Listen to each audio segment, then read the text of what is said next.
welcome back to Project Seawolf. This whole day I was thinking that I was gonna come up here and start putting in all the bulkheads in the V-berth, and it's just such a nice day. It's perfect weather.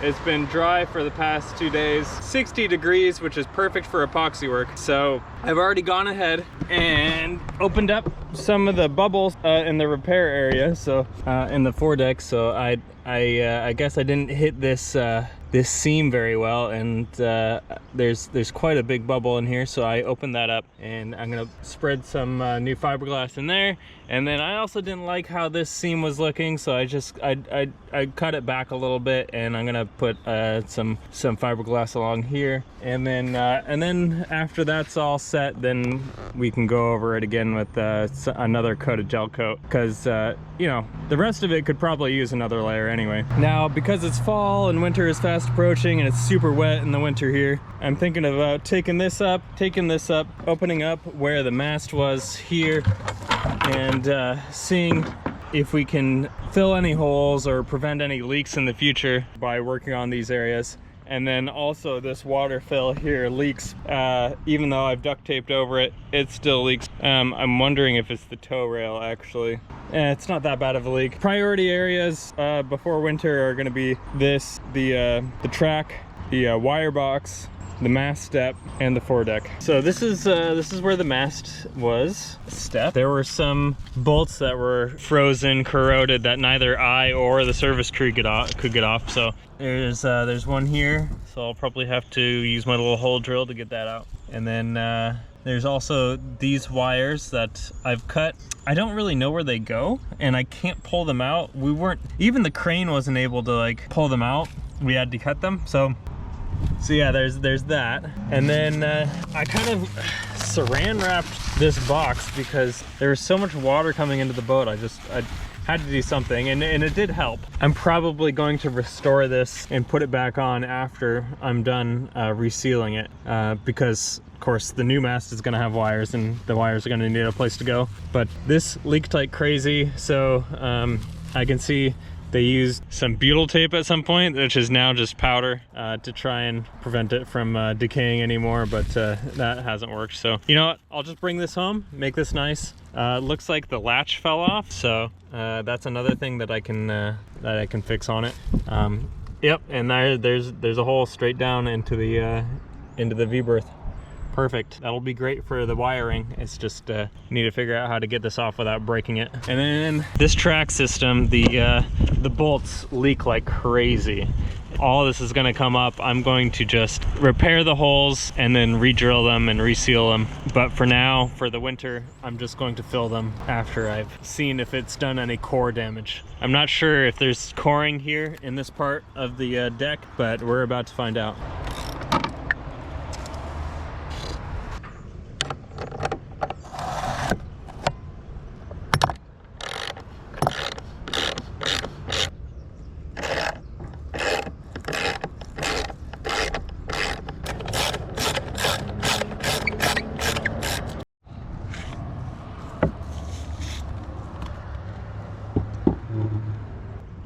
That's gonna change.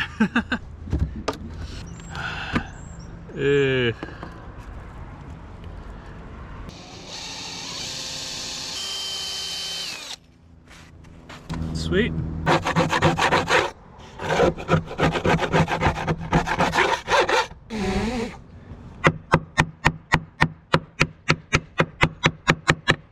God.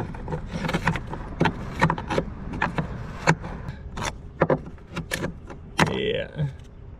Oh. Okay, so if you can see in there, maybe not, maybe. There's no coring here.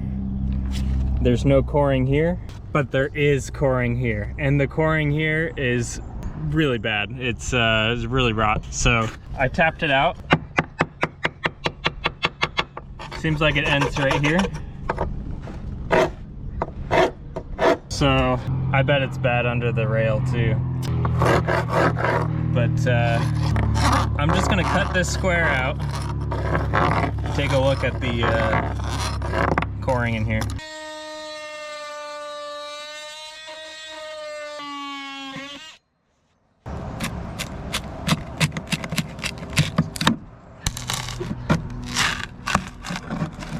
Woo!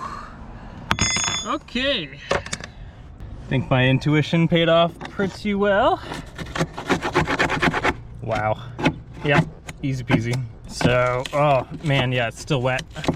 For this one, because it's not in the bow, unlike up there, I'm gonna use Divinycell as a filler and then epoxy around.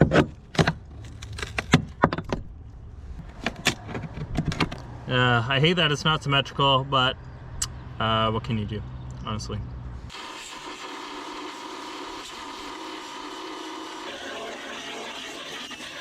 Okay, I was able to get all the bolts off. Let's see. Uh-oh. Perhaps I still need to do the flathead. Ah, jeez. All right. Seems like this is just loosening up the bolts, which is okay. Yeah, that's fine. What's gonna give way? But I don't want to fall off the boat, that's for sure. There we go. That's got it started.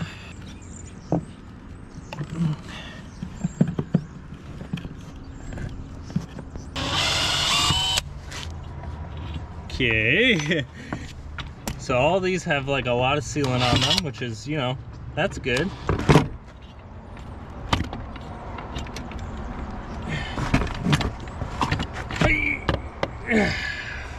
Whew. Oh, I got it off finally. Gosh.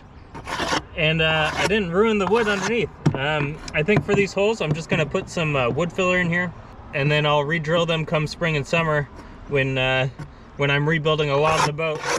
But that'll keep the hopefully that'll keep the water out, which is my main concern today, because I want to get all this repaired at least to the point where it's not dripping anymore and continuing to ruin things. And if there's any coring issues underneath this piece, I think it'll be easier to come at it from the other side. And I kind of want to do that anyway, because I want to create a backing plate that's not just little bits, but easily accessible from the other side. And I think that'll mean coming at it from the inside of the boat. And then when I do that, I'll just redo the coring as well. All right, I brought the party outside, all the fiberglass stuff that I need. Let's start with the stuff that I'm kind of concerned with, so, up on the bow, and then we'll move the party aft where we got the big repair. But yeah, let's fix the bow first. Uh-oh. I didn't mean to wear these gloves. Latex is best. I think we're just gonna lay thin strips of fiberglass until this whole area is repaired. See if the resin goes anywhere, because if there's more to the bubble, more to the repair area, then I would expect the resin to drain somewhere. I think it's staying put mostly. Cool. Thin strips of chop strand.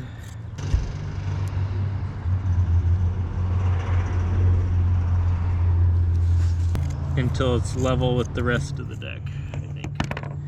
Be good. Because I can always sand it back. And then once I do that, then I'll put the new gel coat on. Drizzle some epoxy on here. Press it in a little bit. As with anything on this channel, I'm just kind of learning as I go. You guys have been helping out a lot though in the comments and on Patreon. Thank goodness, because I'm flying blind most of the time. It's like it's only going to take a couple of layers of chop strand to get up to build it up to where I want it. Speaking of which, thank you to everybody on the Patreon. Thank you to everybody liking and subscribing on my channel and helping me grow. And there's still a lot of opportunity for growth. She's in med school, so we're literally surviving off loans right now.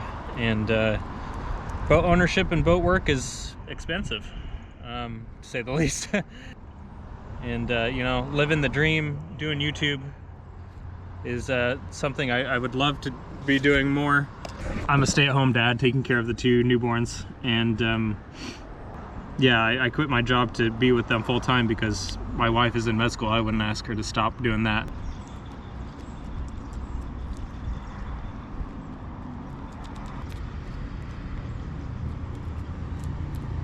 some of these screw holes should just be screw holes and not have anything under them. So if I just drizzle the epoxy in there, hopefully it will just fill up, and I can just pot these holes for now.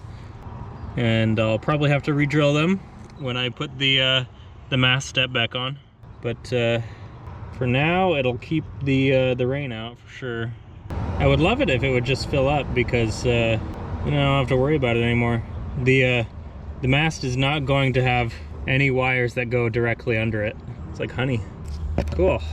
And then there's just this little divot here. I didn't like the crack in the paint there, so I investigated it with the grinder and ground it back until it was solid. So turns out it's fine.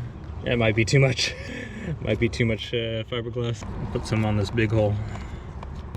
Mostly because it's a big hole under the mast, and the epoxy is probably fine, but adding a little bit more flex, a little bit more sealant on the top, I don't think is gonna hurt.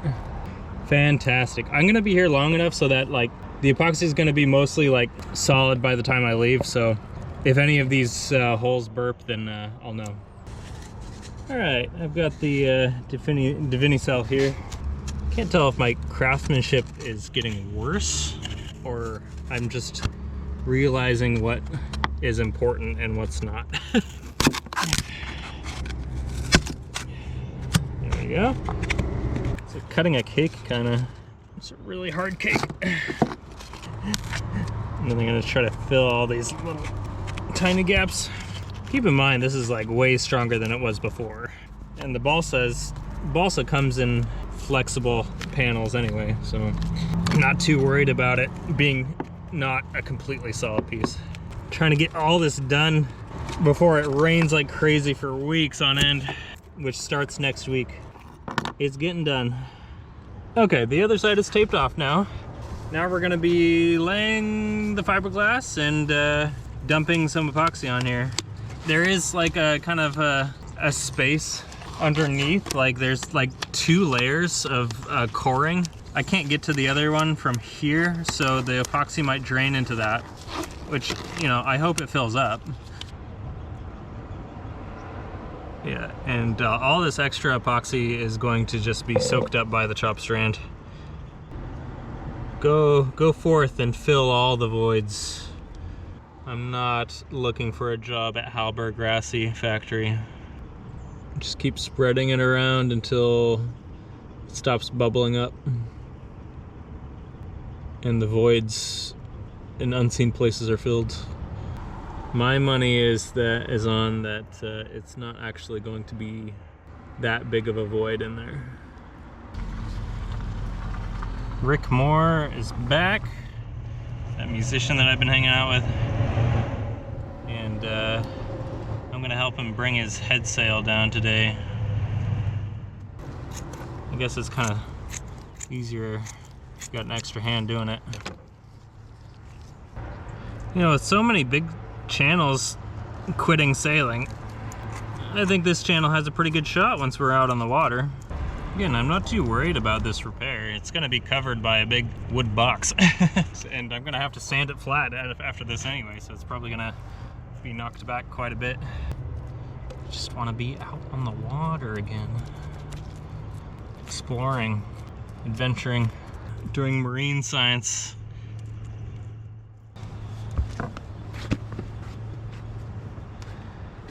Okay, I've drizzled some epoxy in all the holes, and they're all filled. And this is very proud up above the deck, so this is going to be sanded back before I put on a gel coat in a few days. And up here, these repairs look pretty nice. All in all, I think that was a very successful day. Didn't take all that long either. I just really went for it and got it done. Thank goodness. So thanks for watching.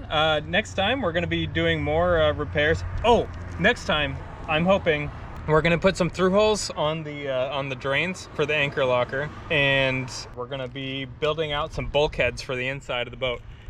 It's gonna get to be too wet and cold outside to do much more work on the deck. So moving forward, we're gonna be doing a lot of interior work. and hopefully by the end of winter we're gonna have the interior mostly done, and that way when it comes to spring and summer, hopefully we can get the mast back on and maybe even launch the boat. But you know, the cost of the batteries and the new stays and everything is going to be definitely what's going to be inhibiting that. So if you want to support the channel, you can check out the Patreon, like and subscribe, and I'll see you in the next one. Thanks for watching.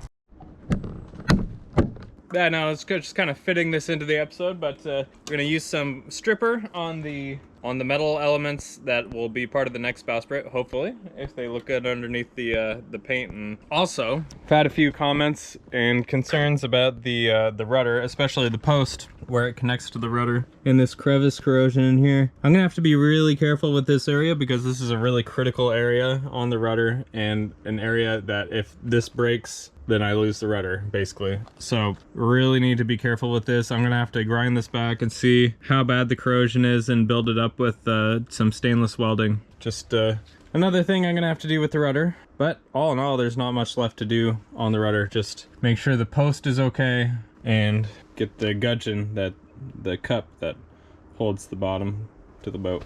Now, I've never used paint stripper before, but it looks like you just paint it on and wait a few minutes and then scrape off what peels off. So it'll be a cool little time lapse, I think.